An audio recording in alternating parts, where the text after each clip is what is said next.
So your Uncle Spurt has already reviewed this snazzy wee blighter here, the Honor 600 Pro, but now let's have a good hard squint at its more affordable sibling, the regular bog standard Honor 600. It'll leave a bit more beer money in your wallet, but it's also a bit less phwoar. So what's the difference between this pair, and should you save that bit of cash and go for the regular 600, or say bugger it and upgrade to the Pro? Well, here's a video all about that, and for more on the latest and greatest tech, please do poke subscribe, ding that old notifications bell. Cheers!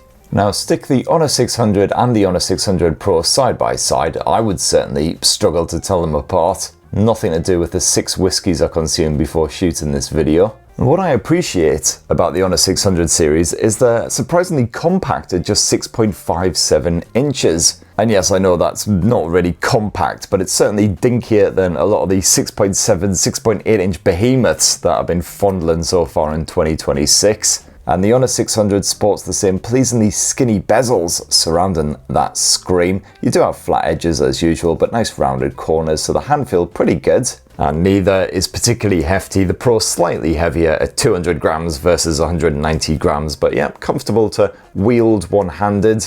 You got a metal frame on both and a composite fiber back end, which feels pretty smooth to the touch, just like your standard sort of glass back. It's not completely smooth, does have a bit of texture to it, although both rather slippery as well, so you want to clutch your chosen Honor 600 smartphone with a reasonably firm grip.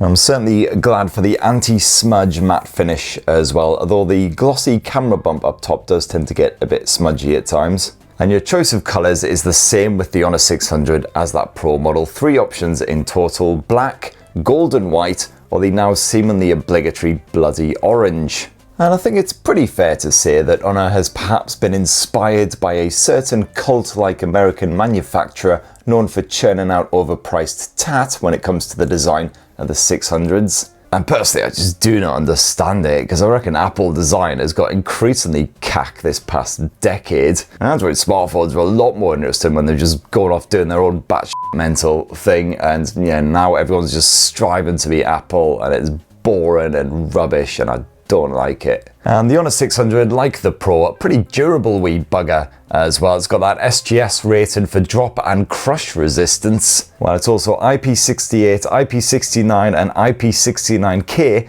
dust, water and spurt resistant, so basically do what you want to the bloody thing. So as far as the design goes, the regular 600 just as premium feeling as that Pro. Only real difference I can bloody see is the fact you've got that extra camera lens slapped on the back end of the Pro basically. And on the software side, you'll once again struggle to tell this pair apart, because it's your same Android 16 lovingly slathered with MagicOS version 10 action. And if we were to browse through all the various features, you see pretty much identical. You've got the same slick customization, mostly the same obligatory AI shenanigans as well. Couple extra bits including smart sensing here on the Pro model, to for instance prevent the phone from hibernating when you're staring at it.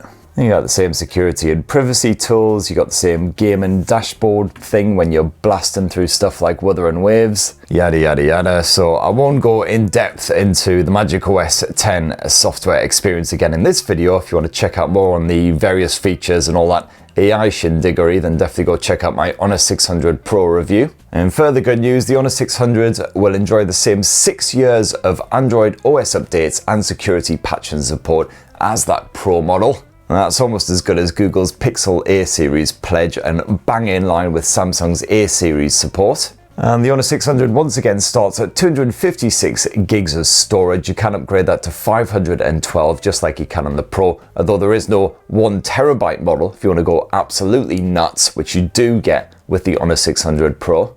So far, so very similar, and there's no changes when it comes to the display tech either. The Honor 600 sports that same 6.57 inch AMOLED panel, still pleasingly crispy with a 2728 by 1264 pixel resolution. It's powerfully bright, exactly the same as the Pros, so easy to see what you're up to even when you're outdoors on a sunny day, but also dims right down at night time for a more comfortable on the eye experience. I was pleased to see Honor slim down the selfie camera shenanigans for this generation as well. Just a single wee orifice up there at the top.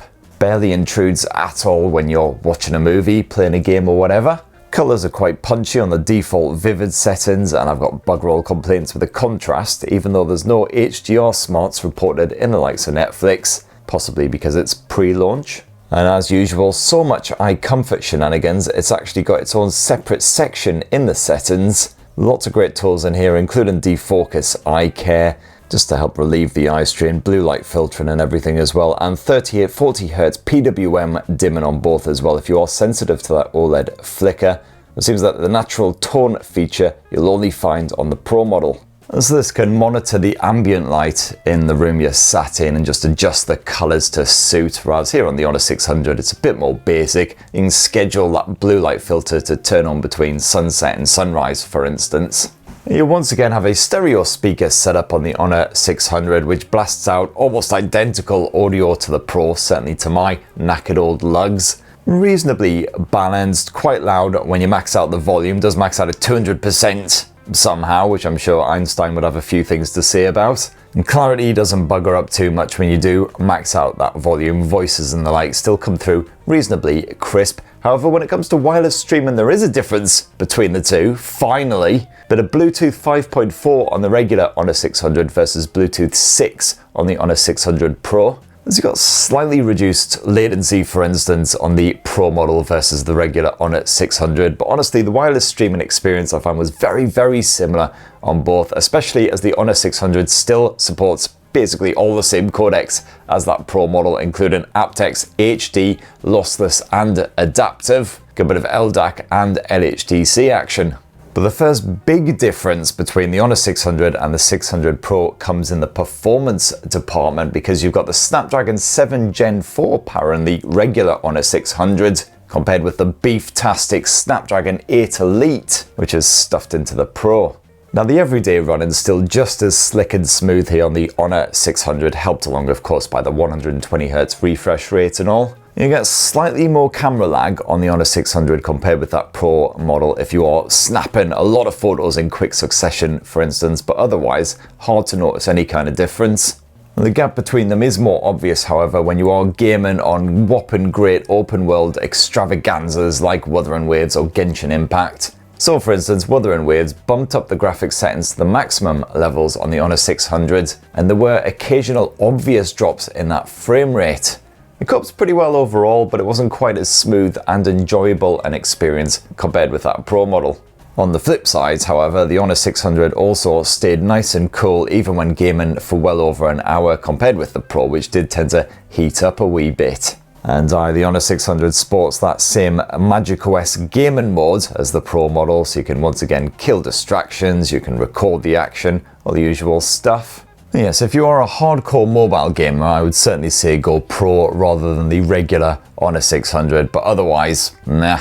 The good news on the battery front, because you've once again got that whopping great 7000 mAh silicon carbon cell stuffed inside of the regular Honor 600, again, same as that Pro. So basically it means even the most demanding users who, spend a good hour or so a day gaming, lots of time rinsing that camera tech, doing a good bit of video chatting, media streaming, whatever you fancy, no bother at all. You can have like 10 plus hours of screen on time without having to worry about juicing the bloody things back up again. And again, if you are gaming on the likes of Wuthering Waves, on the maxed out graphics settings, you'll get just over 5 hours of playback here on the Honor 600. That's versus just under 5.5 hours on the Pro model, so again, very close. You once again got 80 watt wired charging on the Honor 600, same as its Pro sibling. So again, if you're running low at any point, well, no worries, just chuck a cable in there. You get hours of action from just about 10-15 minutes at the plug. You've also got 27 watt reverse wired charging as well, so basically you can use these things as a makeshift power pack if your mate is running low on their smartphone battery or whatever. However, there is one big difference when it comes to the battery shenanigans on these smartphones, and that is the wireless charging, namely the Honor 600 doesn't bloody do it. Whereas with the Honor 600 Pro you do have 50 watt wireless charging. So hey kiddies, why don't we conclude this lovely Honor 600 versus Pro comparison type shenanigans with a bit of a squint at the old camera tech. As I mentioned before, immediately noticeable difference between the two, and the fact that the Honor 600 appears to have lost a lens compared with that Pro model. Now you do have a similar camera app experience on this pair, but you've got a couple more bonus tools and features here on the Pro model which are lacking from the 600, including motion sensing capture and a bit of EV exposure adjustment as well. You've also got focus lock here on the Pro, so as you can see, tap on a subject and it will stay focused on them, tracking them wherever they wander to.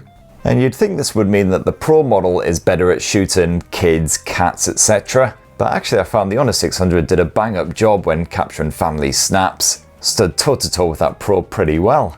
You got all the same modes slapped on here as well, including a bit of portrait mode, a bit of Pro mode as well if you want to fiddle around with the likes of the shutter speed, the EV levels, etc. And they also both support a good bit of raw capture if you want to edit on the fly.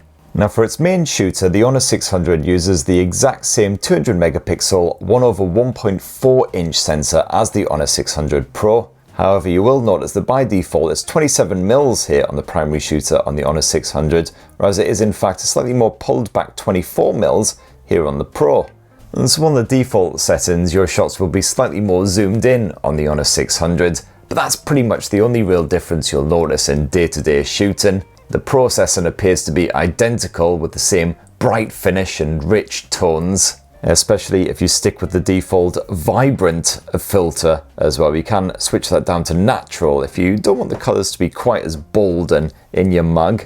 And gotta say, I do still prefer the more natural shadows and contrast that you'll get from rivals like Vivo and Xiaomi, while Honor certainly veers more towards the iPhone-y Samsung style saturation. However, the Honor 600 Duo are certainly crowd pleasers and seem to cope better in softer light versus the old 400 series. So most people should certainly be happy enough with the photos spaffed out by this thing. As for the ultra-wide shooter, well, it's your same basic 12 megapixel sensor. As you can see there, 16mm focal range, so that's identical on both. And again, got the same result from the 600 as the Pro. Certainly handy if you're trying to snap a massive bloody building or something. However, when it comes to zooming, only the Pro model offers an actual telephoto shooter as well, using a 50 meg sensor, 3.5 times optical zoom, whereas here on the regular Honor 600 it is just a bit of digital zooming all the way. And there's certainly a clear difference in the quality between this pair when you zoom into around the sort of 6 to 7 times level. You'll still enjoy pretty crispy images from the Pro, while the regular Honor 600 starts to look rather scraggy, despite the best attempts of the image processing.